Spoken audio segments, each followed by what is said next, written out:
les pedí que la leyeran. No sé si la leyeron o no. Sí. Sí, ya, qué bien.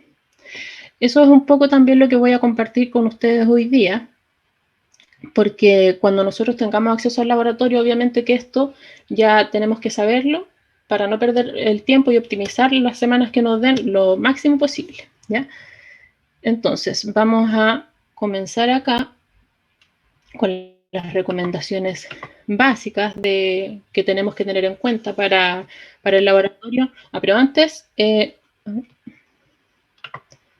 esto es lo que yo les había pedido que vieran, ¿ya? Estos son los 5 laboratorios que vamos a hacer. Vamos a tener una prueba el 5 de octubre, que esa es la última semana lectiva que tenemos en la universidad, así que estamos con el tiempo bastante acotado, pero vamos a alcanzar por lo menos a hacer una revisión más o menos global de lo que nos interesa en el laboratorio, ya que los primeros 2 son básicamente trabajar con cómo se trabaja con el material correctamente, conocer ese material de laboratorio al que vamos a tener acceso más frecuentemente y cómo preparar disoluciones en forma experimental. Yo sé que ustedes ya en la parte de la química 1, química 2, por ahí esto se ve en forma teórica, pero nosotros ahora, además de tenerlo teórico, vamos a complementarlo con el laboratorio virtual, ¿ya? Imaginarnos cómo prepararíamos esas disoluciones, qué material tendríamos que ocupar, cómo tendríamos que medir correctamente los volúmenes, las masas, etcétera, ¿ya? Y luego ya los últimos 3 van a ir enfocados directamente a la química 3, que es la teoría que ustedes estuvieron revisando durante el bloque 1. Así que alcanzamos a hacer una revisión más o menos de lo más relevante. ¿Ya? Esa es la idea. Entonces acá están las ponderaciones de las evaluaciones. Vamos a hacer controles. Esto siempre es así en los laboratorios, siempre hay un control al inicio. Y ese control, por lo general, tiene preguntas del laboratorio anterior y preguntas del laboratorio que se va a desarrollar ese día. Por lo tanto, lo principal siempre es que ustedes lean la guía antes de venir al laboratorio, ¿ya? La guía que corresponde a cada semana. Y siempre en las guías ustedes se van a fijar que hay una parte que dice lecturas recomendadas y donde está la bibliografía, que casi siempre se refiere al Silverberg, ya porque es el libro base, la Biblia de todos nosotros, ya. Entonces siempre está ahí más o menos citados los capítulos que ustedes tienen que repasar si es que no se acuerdan, y también los ejercicios que podrían hacer para preparar correctamente su laboratorio, ¿ya? Y de eso entonces se tratan los controles. Ahí yo me puedo dar cuenta si usted cumplió con eso, si usted revisó la guía que vamos a desarrollar en cada práctico. Y también si adquirió algún conocimiento del laboratorio anterior. Y acá están las tareas e informes que van a tener 3 puntos. Eso todo es grupal. Ustedes se fijan acá, el primer informe va a ser del laboratorio 3 y 4. ¿Ya? El primer informe. Y el segundo informe va a ser del último laboratorio. Solito el último laboratorio. 2 informes y lo más probable es que 2 tareas también. Y eso es grupal. ¿Ya? Todo eso se promedia y va a valer un 30% del laboratorio. Y al final, sí, Francisca.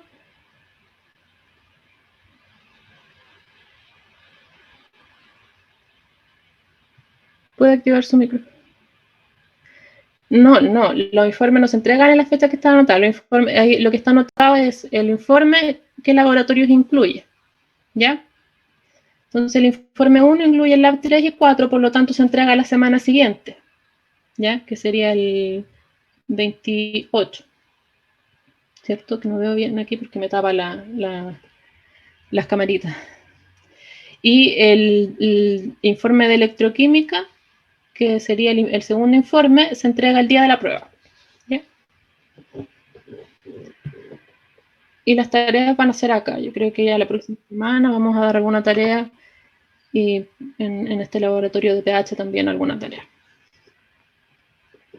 Y la prueba final es una prueba teórica de todo lo que hayamos revisado en los 5 laboratorios.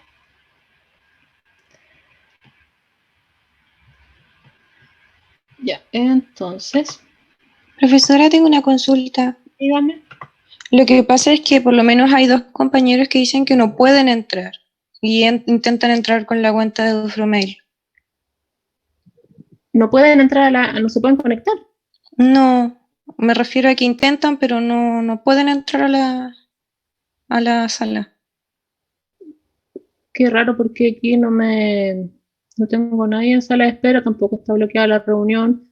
A lo mejor, ¿de qué parte se están metiendo? Que pinchen el link del documento que está en el campus, que lo pinten directamente.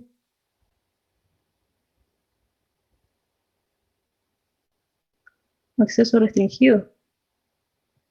Qué raro. Qué raro, porque no tenía ningún problema, y la reunión tampoco está bloqueada, así yo no la bloqueo. Dígale que siga intentando nomás. Ah, ya. Puede ser que sea eso. Avíseme que siga intentando. Ya, y si es que hay algún otro problema, no sé qué. Ok. Ya. Bueno, eso es como comentario general de lo que va a ser los prácticos que vamos a desarrollar y cómo van a ser las evaluaciones. Lo principal, como recomendación siempre, es llegar a la hora a un laboratorio.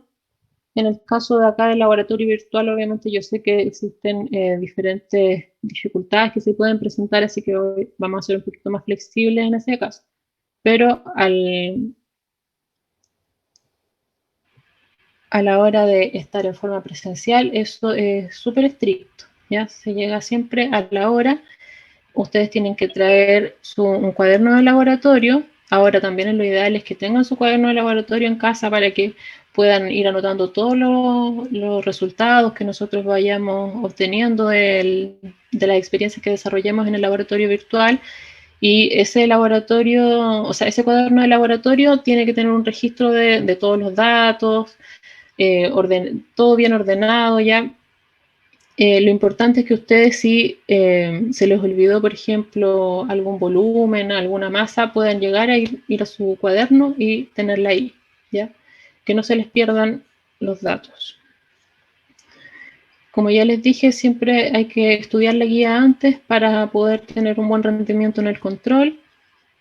Y en un contexto normal esto es 100% asistencia, ¿ya? Pero eso ya va a correr cuando tengamos los laboratorios presenciales. Ahora, obviamente que siempre si hay alguna asistencia se puede justificar porque se entiende también en el contexto en el que estamos, ¿ya? Cuando usted entra a un laboratorio siempre tiene que utilizar su delantal, tiene que utilizar guantes cuando se está trabajando, y no se puede tener las mochilas, no se puede comer, utilizar zapatos abiertos, eso no corresponde, ¿ya? En el caso de las mochilas, la chaqueta y todo eso, usted se va a dar cuenta que dentro del laboratorio hay unos estantes en donde puede dejar todo eso, y solamente llega al mesón de trabajo con lo necesario, que es su cuaderno, su calculadora y la guía. Nada más. Entonces, siempre hay que tener atención cómo se trabaja, porque obviamente en el laboratorio corremos ciertos riesgos, ciertos peligros, ¿ya? Y esos peligros se tienen que minimizar lo más posible. Si nosotros tenemos las precauciones adecuadas, vamos a poder trabajar sin ningún peligro, ¿ya? Pero para eso, entonces usted tiene que saber que hay cosas que no se deben hacer. Y si ustedes esta imagen, aquí están las X ya de las cosas que no vamos a hacer para no correr ningún riesgo de accidente. Entonces, los peligros principales son asociados al fuego, a los químicos, a los productos que vamos a estar manipulando y al material de vidrio también que vamos a estar manipulando. Si ustedes se fijan acá, que hay un estudiante que está arrojando directamente los residuos acá al lavadero y eso no se puede, ¿ya? En el laboratorio siempre hay recipientes específicos para eliminar los residuos, ya sean ácidos, básicos, solventes orgánicos, todo eso está clasificado. Entonces, cuando eliminemos residuos, nosotros vamos a ir directamente a esos frascos de residuos, de desechos, y los vamos a dejar ahí. Y ahí si hay alguna duda, siempre me tienen que preguntar para no estar mezclando ninguna cosa. También hay que tener ciertas precauciones con el material que vamos a trabajar, el material de vidrio específicamente, revisarlo, que no tenga trizaduras, porque podemos correr riesgo de que se quiebre, podemos tener algún corte y no sabemos qué pudo haber ahí antes de llegar a nuestras manos. No se debe gritar ni correr, tampoco se deben oler directamente las sustancias de los recipientes que las contengan, ¿ya? Usted si quiere oler algo, tiene que hacer así con la manito, simplemente, nada más, ¿ya? Eso es como lo principal. ¿Cómo evitamos accidentes, por ejemplo, si estamos calentando alguna solución en un tubo de ensayo? Lo primero es que ese tubo de ensayo tiene que ser tomado con pinzas, ¿ya? Y la boca de ese tubo de ensayo no tiene que apuntar a ningún compañero ni a mí tampoco, ¿ya? Siempre apuntar en dirección donde no haya ninguna persona, porque aquí ustedes pueden estar calentando algún líquido que huya fácilmente y pueden haber salpicaduras y la otra persona o usted mismo puede resultar dañado. Entonces hay que tener mucho cuidado a la hora de calentar líquidos en un tubo de ensayo, y siempre el calentamiento se hace acercando el tubo, agitando un poquito y alejándolo, ¿ya? Eso es como lo básico. Entonces, ojo al calentar acá sustancias, siempre nosotros nos vamos a fijar en los solventes, en los pictogramas, ya que son esas indicaciones de peligrosidad que nos mencionan de alguna manera, ojo, tenga cuidado que esto se puede inflamar a cierta temperatura, por lo tanto hay que tener cuidado a la hora de calentar, ¿ya? También usted, si está trabajando obviamente con su delantal puesto, si tiene el pelo largo, se lo tiene que tomar, porque el pelo también fácilmente se prende, se inflama y puede correr riesgo de quemarse usted mismo o algún compañero, ¿ya? Hay que ubicar siempre los extintores, dónde están, en qué lugar del laboratorio se encuentran, y por lo general es a la entrada, al lado de la puerta. También están estas duchas de seguridad, que cualquier cosa que se derrame, uno tiene que correr a la ducha de seguridad y jalar ese triangulito que ustedes ven ahí para ducharse. En la mitad hay una sección de 2 llaves chiquititas que son los lavaojos, por cualquier cosa que se derrame en los ojos. Pero esperemos que nunca pasemos por algo así, ¿ya? Siempre trabajar con guantes porque vamos a evitar el contacto directo de los químicos con nuestra piel. Si en algún momento llegara a derramarse algún ácido, nosotros tenemos que recurrir a un agente neutralizante, ¿ya? Es decir, a una base. O si se nos derrama alguna base en el cuerpo, en las manos, tenemos que recurrir a un agente neutralizante, es decir, a un ácido, ¿ya? Y esos son los que van a estar disponibles en el mesón frente a cualquier accidente. Entonces, siempre que usted tenga duda, cualquier cosa, me tiene que preguntar.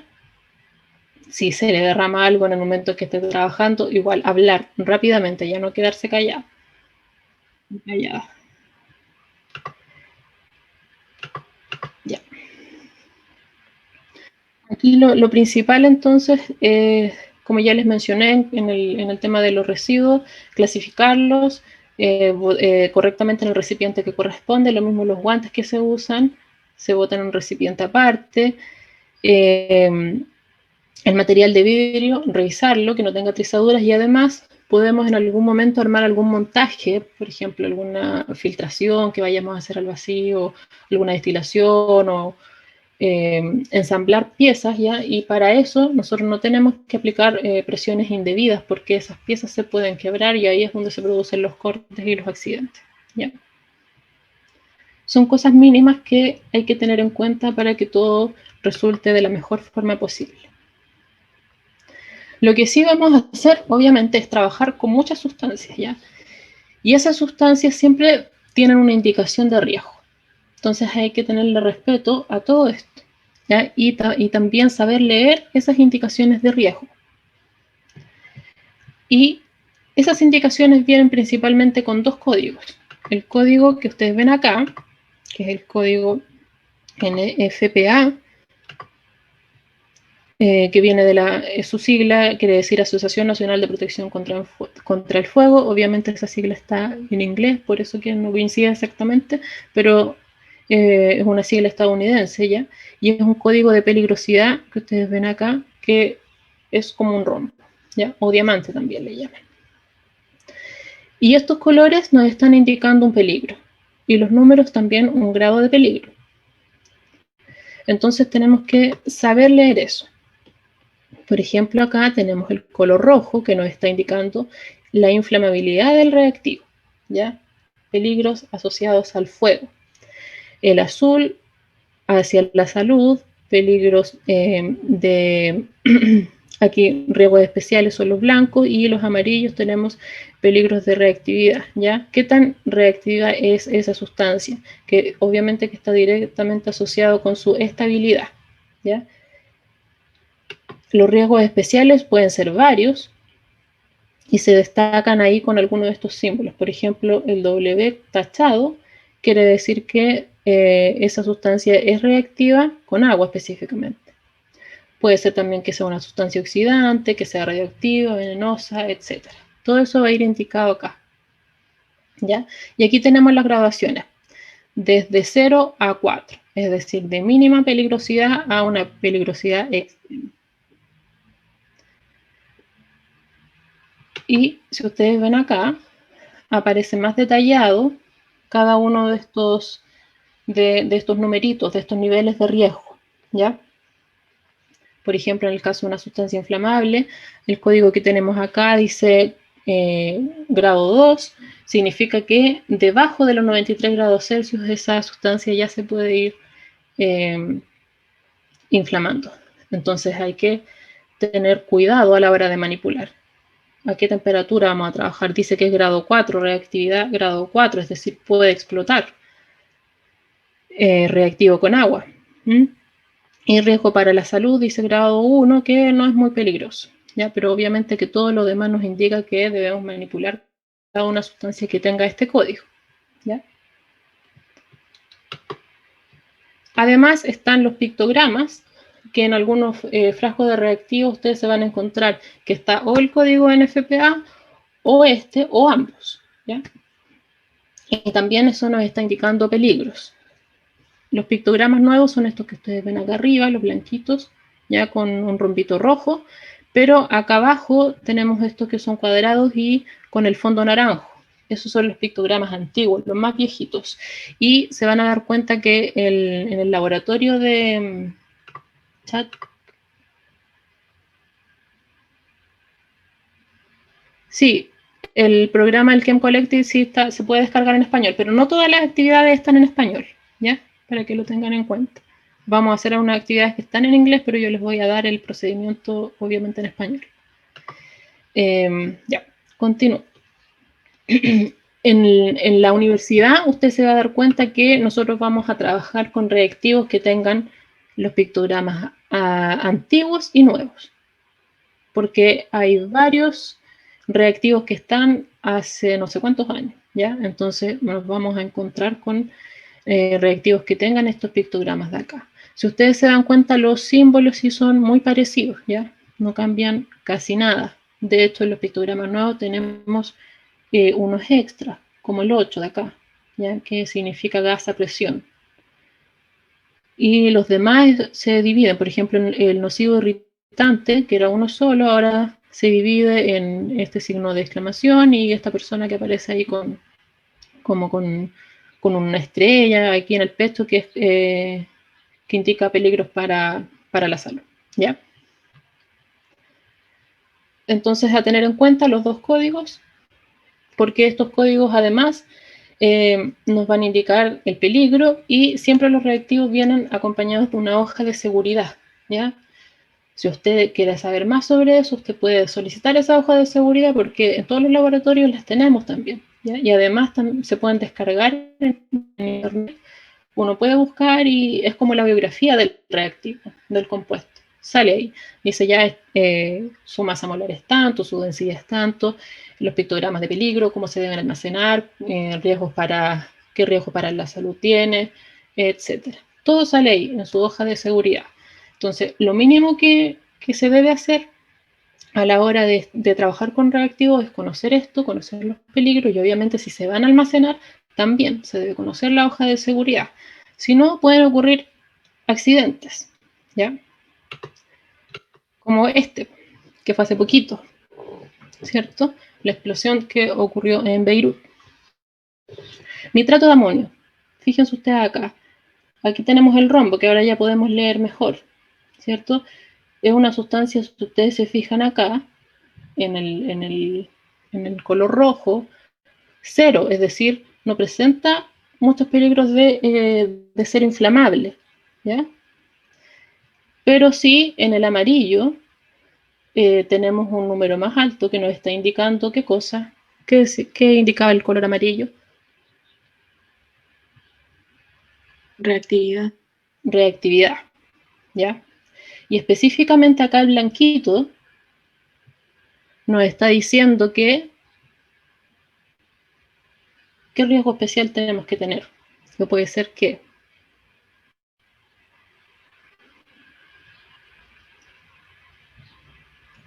¿qué será? ¿Oxidante? Oxidante, exacto. Una sustancia oxidante, comburente, es decir, es capaz de inflamar a otro, de prender a otro, ¿ya? Y ahí sí puede ocasionar alguna explosión. Y riesgo para la salud tenemos 2, ¿ya? Riesgo 2. Entonces,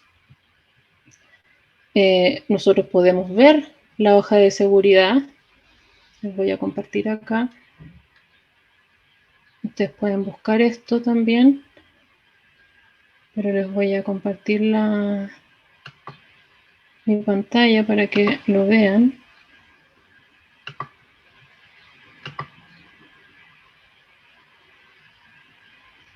A ver si me carga. Aquí tenemos una hoja de seguridad, por ejemplo, acá el nitrato de amonio dice que si está estabilizado, que es lo más normal ya para almacenarlo. Tenemos ese código de peligrosidad y ahí dice, es un oxidante.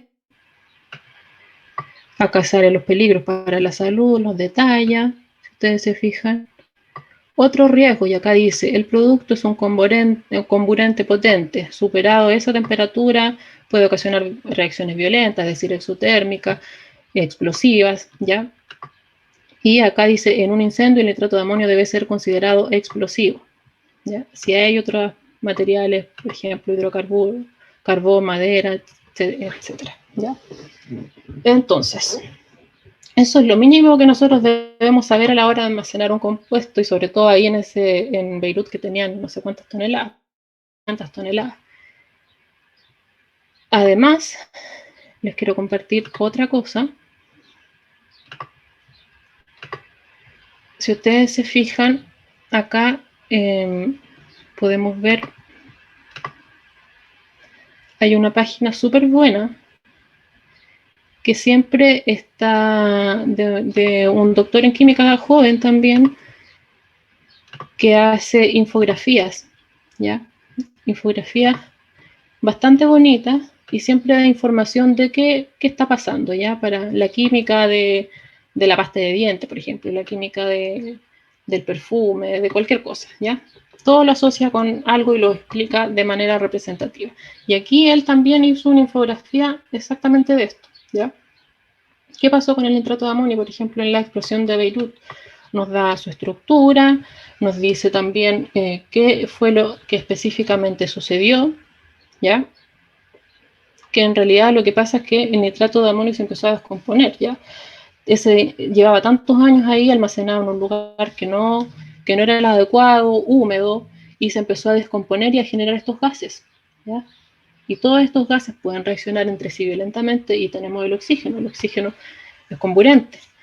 Y entonces hubo una reacción violenta que alcanzó una temperatura en la cual se originó y muchos productos tóxicos, obviamente. ¿Ya? Así que, además de eso, los invito a que puedan revisar esta página, compoundchem.com. Van a encontrar un montón de infografías de la química de todo lo que nosotros tenemos en la vida diaria. ¿Ya? Si que lo quieren ver. Es súper interesante lo que hace este joven. También hay infografía en español. Esta todavía no está en español porque es más reciente, pero hay muchas que están en español. Voy a seguir acá con la presentación. Y bueno, aquí ya el pictograma del nitrato de amonio también decía que es comburente, ¿cierto? Cuidado. Bueno, eso es lo mínimo que nosotros tenemos que hacer a la hora entonces de entrar al laboratorio. Saber cuáles van a ser los peligros a los que nos podemos exponer, trabajar con la ropa adecuada, llegar con el material necesario, es decir, mi cuaderno, calculadora, etcétera, nada más, ya nada que esté estorbando. Y ahora, entonces vamos a empezar con el Lab 1, ya que es un laboratorio también súper simple, introductorio, pero no por eso menos importante, ¿ya? Porque nosotros vamos a realizar siempre mediciones de masa y volumen. ¿Ya? Son los datos que nosotros vamos a obtener. Por lo tanto, debemos saber correctamente medir volúmenes en los distintos materiales volumétricos y medir masa en la balanza. ¿Ya? Eso debemos aprenderlo y entenderlo.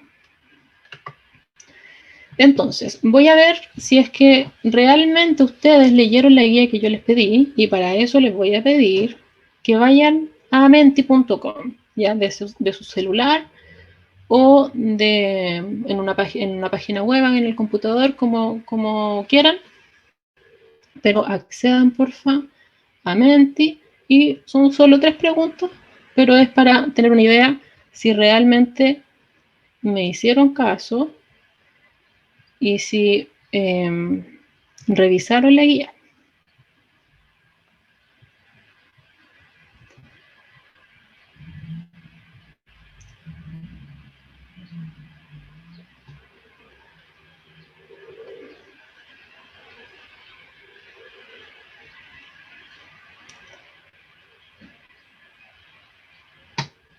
Vayan conectándose y respondiendo.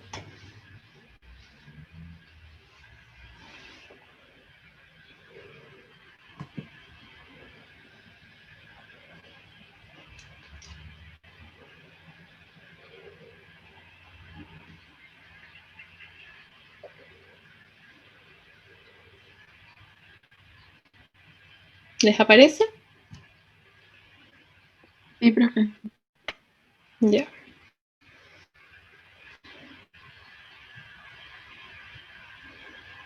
Sí, ya. Entonces vamos a hacer una cuenta regresiva. Vayan contestando.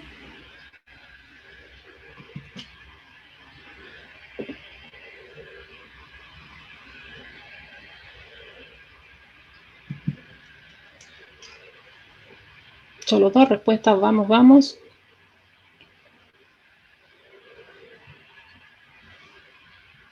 Tengo 28 participantes, así que eso, vayan las respuestas.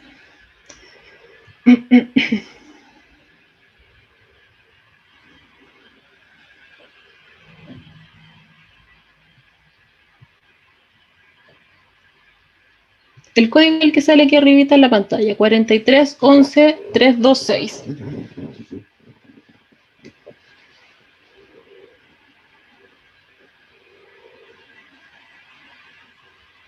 Nueve, vamos. Faltan hartos que contesten. Se cerró la votación. Vamos a ver si la puedo abrir de nuevo. No, no, sí está abierta.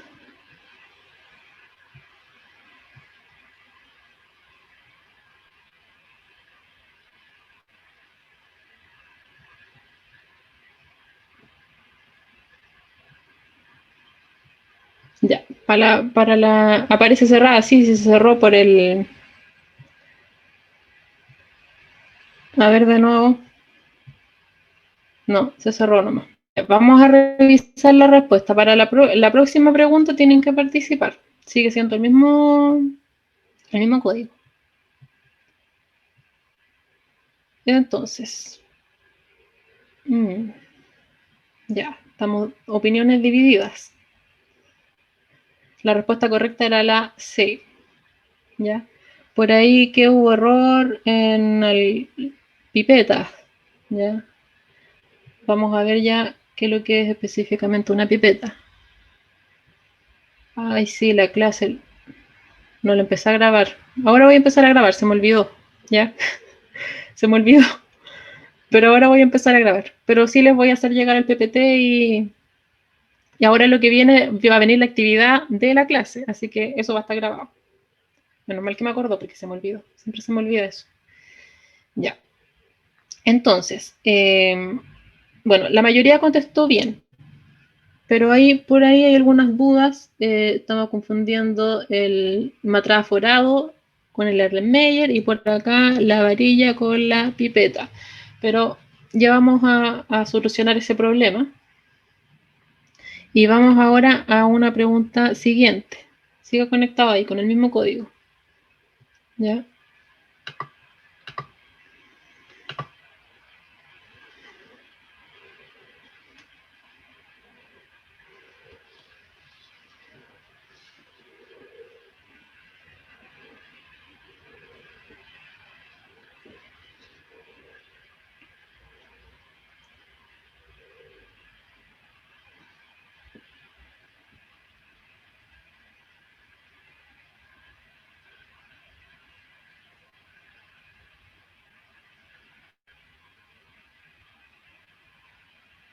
Ya, ¿cuántos hay? 20.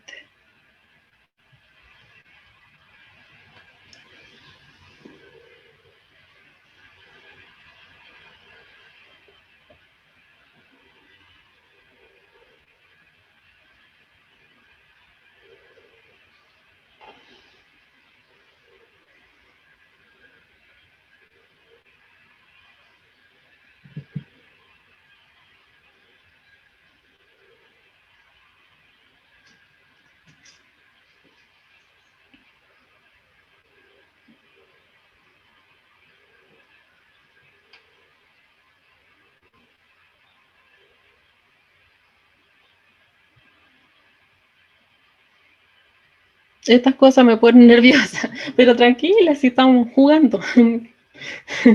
Es solamente para saber cómo estamos, ya. Aquí vamos mejor. No votó a tiempo, ya, no importa, no importa. Eran 35 segundos para votar. Pero la mayoría contestó bien, ¿ya? De 21, 18 personas contestaron bien. Así que sí. Pues les estoy creyendo que leyeron la guía. Y vamos por la última pregunta, que esto ya es solamente para corroborar a ver si que ustedes tienen alguna idea de cómo leer un volumen, ¿ya?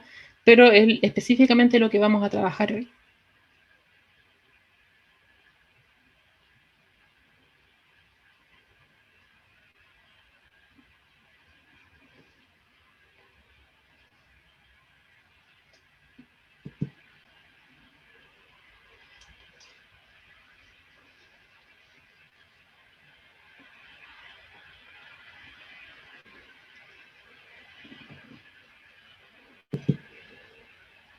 Y vamos a...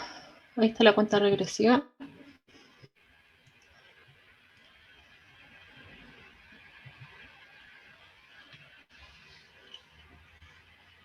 Vamos votando.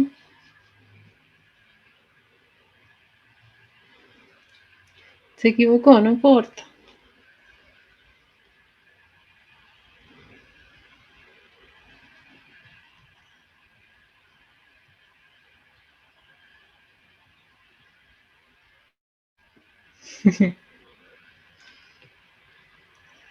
Esa es la idea, para que podamos interactuar más, vamos a utilizar Mentimeter, ¿ya? Y ya les voy a explicar también cómo vamos a hacer los controles, que no los voy a hacer por campo virtual, sino que los voy a hacer con una app, porque es mucho más rápido también.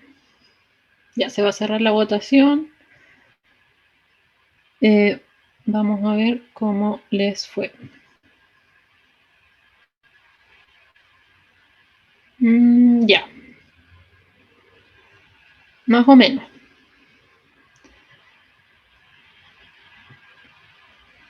El volumen acá, si ustedes se fijan, va acá, las rayitas van midiendo de 2 en 2, ¿ya? Aquí tenemos 40, acá está esta línea del medio es 30, por lo tanto aquí tenemos 22, 24, 26, 28, ¿ya? Y sí, la respuesta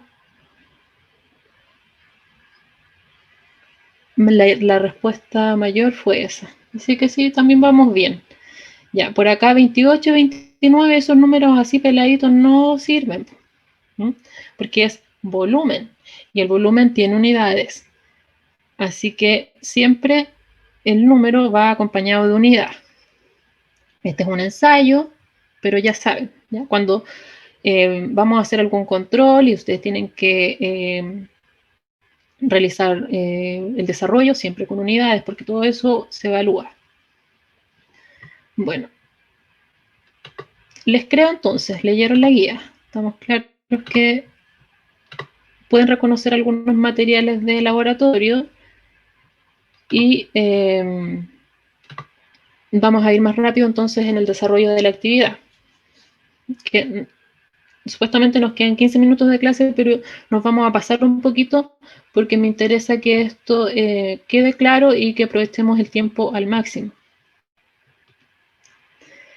Entonces, el material que vamos a utilizar frecuentemente en el laboratorio es el que está resumido en esta diapositiva. ¿Ya? Por ahí había una confusión en la primera pregunta entre el matraz Erlenmeyer y el matraz de aforo. El matraz de aforo o matraz aforado, como su nombre lo dice, mide un volumen específico, un volumen total, ¿ya? Y es para preparar soluciones. En cambio, el matraz Erlenmeyer es un material que tiene graduaciones, pero no lo puede utilizar para medir volúmenes porque no es solamente de forma aproximada, ya no es un material exacto, sino que su destino, ya su uso es específicamente para hacer mezclas o para calentar a veces como un recipiente más que nada, ¿ya? Para contener, pero no para preparar una solución ni para medir. Esa es la principal diferencia. Y tienen también, solamente coinciden en el nombre de matraz, pero si ustedes se fijan también tienen una forma totalmente distinta, ¿ya? La bagueta o varilla de vidrio es esta, es un palito de vidrio que sirve para revolver, para agitar. Y es muy distinto de una pipeta, ¿ya? Porque la pipeta, tenemos pipetas aforadas o totales o exactas, también tenemos pipetas graduadas, pero eso es material volumétrico, ¿ya? Para medir volúmenes. Y la principal diferencia entre estas dos pipetas, es decir, la aforada y la pipeta graduada, o parcial, también que se llama, es porque una de ellas mide un volumen exacto, total, uno solo, ¿ya? Y esa es la aforada. Tiene un aforo, una línea específica que nos marca un volumen determinado, un volumen total. En cambio, la graduada tiene volúmenes intermedios, ¿ya? Esa es la principal diferencia. Los vasos de precipitado, que son principalmente para calentar, para hacer alguna reacción, las probetas, que también nos sirven para medir volúmenes, y las buretas también, para medir volúmenes exactos, pero son diferentes, se distinguen porque son tubos largos de vidrio que tienen una llave al final, y esa llave entonces te permite controlar la salida del líquido que tú estás midiendo, ¿ya? Las escalas, siempre hay que tener mucho ojo con las escalas de los materiales, porque por ejemplo, la probeta tiene una escala que va en ascenso, ¿ya? Porque tú vas llenando ese recipiente y vas midiendo el volumen que vas alcanzando y de ahí lo transfieres a otro recipiente. Pero en cambio la bureta y la pipeta tienen la escala hacia abajo, ¿ya? ¿Por qué? porque tú vas a ir adicionando desde ese recipiente a otro. Entonces, acomódate en la escala desde 0 hacia abajo, ¿ya? Entonces hay que tener ojo en eso también a la hora de medir el volumen. Y las pisetas, que son de plástico, son unas botellitas pequeñitas que contienen agua o algún solvente, y eso también es de uso común. ¿Ya? Ahí está el resumen principal de los materiales que vamos a utilizar. Entonces, los criterios para medir volumen: primero, usted tiene que fijarse siempre que tiene que estar mirando desde el ángulo correcto, porque si no está cometiendo un error, que es este error de paralaje que se llama, ¿ya? Y la manera correcta de mirar para medir el volumen es siempre enfrente del menisco, ¿ya? El menisco, la parte inferior. Y el menisco es esto, una curvatura que forma el líquido cuando está en un recipiente.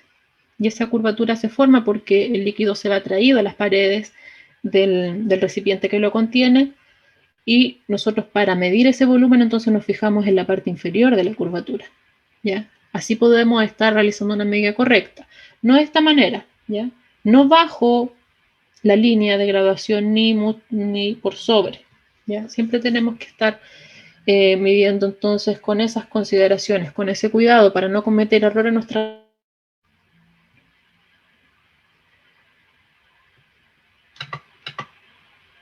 Y acá tenemos un ejemplo. Ese volumen que ustedes ven ahí es 2.51. Fijémonos entonces que la escala va hacia abajo, ¿cierto? Va 0, 1, 2, 3, 4, 5, hacia abajo, ¿ya? Entonces, que se ha vertido cierto volumen, exactamente 1, 2, 2,5 ml aproximadamente. ¿Pero por qué este volumen? Si ustedes se fijan acá, dice que es 2.51 ml. Esa es la manera correcta, precisa, exacta de expresar un volumen que sea medido con un instrumento que tenga una escala como esta que ustedes ven ahí en la figura, es decir, con las cifras significativas que corresponden. ¿Por qué? Porque nosotros siempre tenemos que, primero, fijarnos en la escala, ver cuántas graduaciones tiene esa escala, cuánto nos está midiendo cada una de esas graduaciones, ¿ya? Y cuando nosotros tengamos claro eso, para saber con cuántos decimales debe expresar usted su resultado, tiene que hacer este pequeño cálculo. Vea cuál es la mínima graduación y la divide en 2. ¿Ya? Entonces, si usted ve esta figura de acá, se va a dar cuenta que cada una de estas graduaciones está midiendo 1 ml. 0,1, 0,2, 0,3, 0,4, 0,5. Por eso acá vemos fácilmente que vamos en 2,5 más o menos, ¿ya? Ahí termina el menisco, la parte inferior, 2,5. Pero no lo podemos dejar, si estamos considerando la cifra significativa, no lo podemos dejar simplemente en 2,5. Tenemos que expresar un segundo decimal, ¿ya? La escala mínima, ¿cierto? Es 1 ml y 1 dividido en 2 es 0,5. Por lo tanto, el volumen debe ser expresado con un decimal, ¿ya? Y ese segundo decimal es un decimal que es incierto.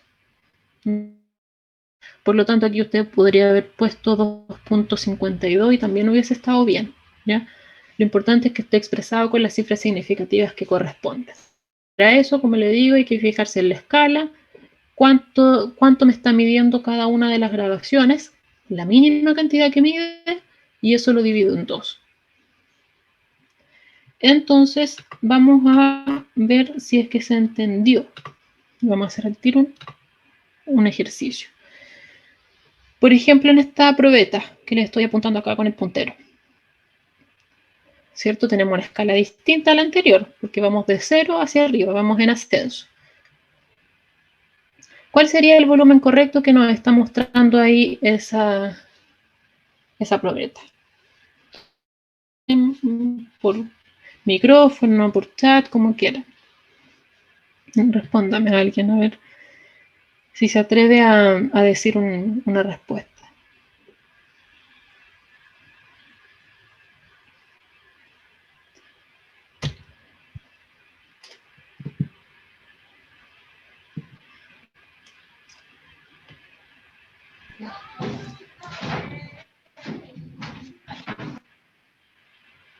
¿Mm? ¿Qué volumen ven ustedes ahí? Si yo les preguntara, ¿qué volumen está midiendo esa probeta? ¿Cuál sería su respuesta? Esta que está acá. 3 ml. Más respuestas. Vamos, por chat, con micrófono, como quieran.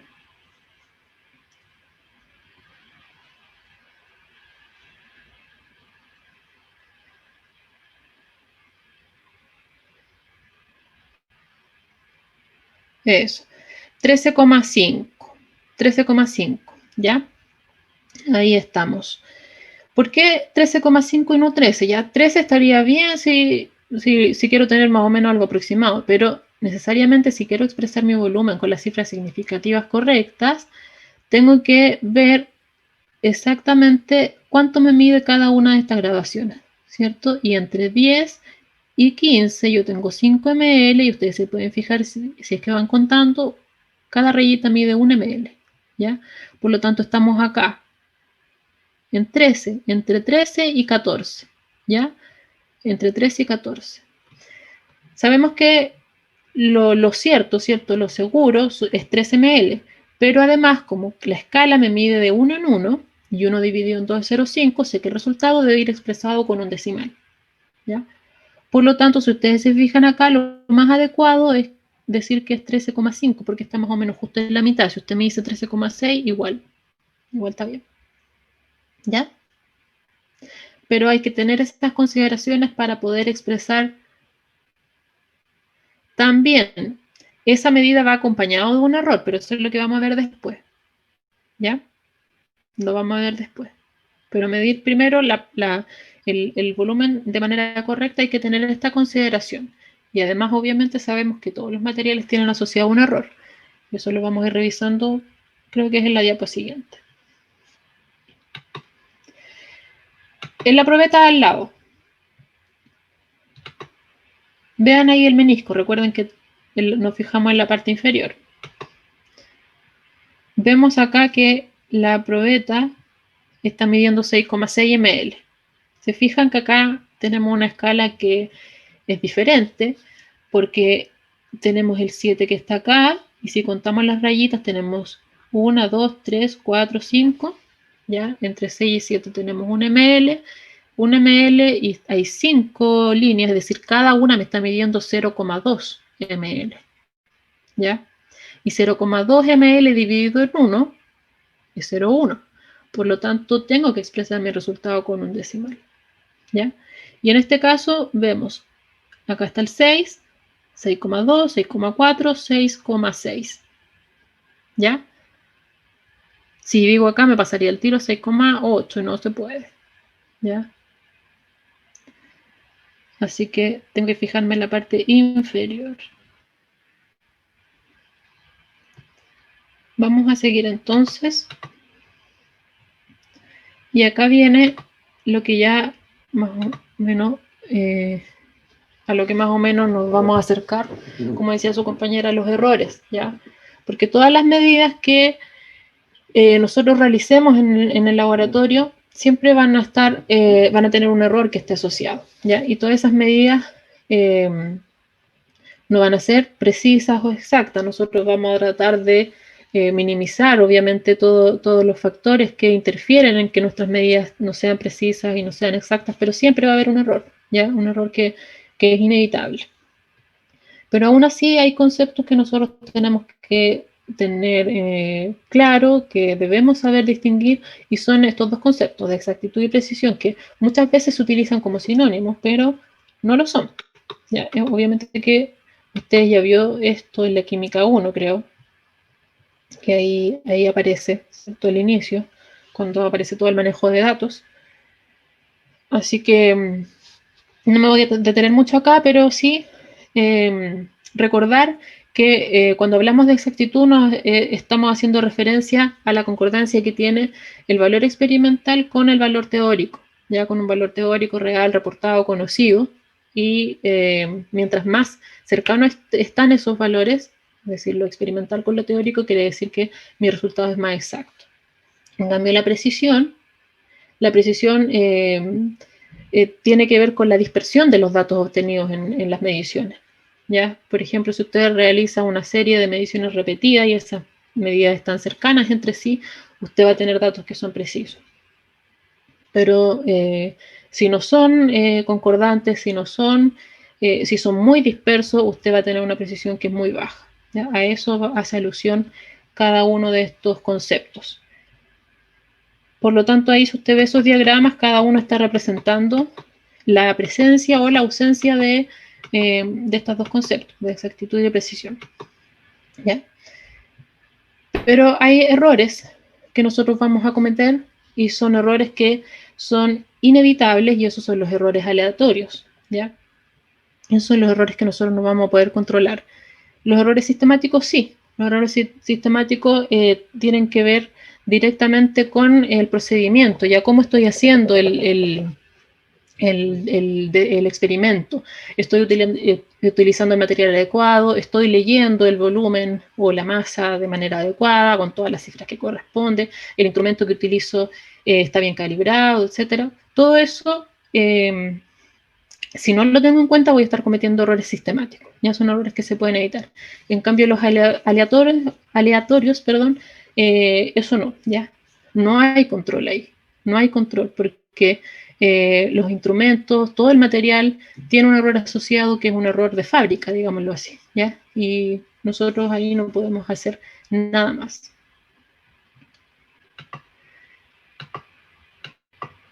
Entonces, como todas las medidas tienen errores, nosotros también debemos expresar de forma correcta estas medidas con un error que viene asociado, ¿ya? En general nosotros no lo vamos a hacer, pero sí quiero que tengan en cuenta que si yo les pidiera expresar el error de una medición, ustedes también lo pueden estimar, ¿ya?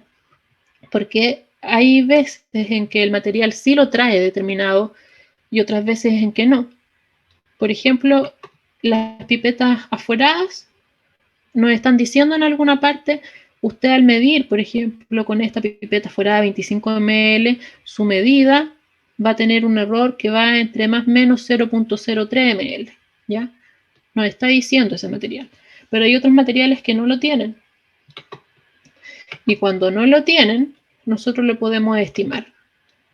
¿Ya? ¿Y cómo se calcula ese error? De la misma manera que usted calcula cuántos decimales debe tener su medida de volumen que va a informar, ¿ya? Se calcula de la misma manera. Recuerden que acá vimos esta probeta que medía de 0,2 en 0,2, ¿ya? Y dijimos que 0,2 dividido en 2 es 0,1, por lo tanto el volumen va expresado con un decimal, y además eso nos está indicando que esa medición tiene un error de más o menos 0,1 ml, ¿ya? Es decir, que mi medición tambalea en 0,1 ml, ya sea hacia arriba o hacia abajo, ¿ya? Este decimal es el decimal que es incierto. Y también, bueno, eso es el material de vidrio que es graduado, y tenemos material electrónico, equipos específicamente como las balanzas, y las balanzas también obviamente tienen un cierto error, ¿ya? A veces ese error viene dado en el equipo, también viene escrito, y si no lo trae, nosotros también lo podemos estimar de la misma manera. Es decir, ver cuál es la mínima cantidad que mide esa balanza, es decir, la sensibilidad. En este caso, por ejemplo, una balanza analítica que entrega